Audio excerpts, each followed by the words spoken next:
Hello, in this video I'm gonna show you how to enable or disable device power up delay on MSI Thin A15. To do it, you need to be in the BIOS, which if you don't know how to enter, there's a video on our channel on how to do it.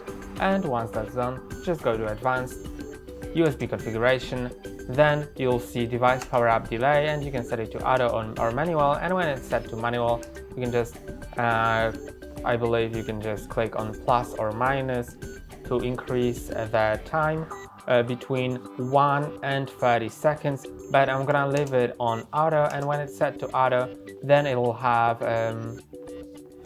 just 100 milliseconds default value. And that's all for today. Don't forget to like and subscribe. See you next time.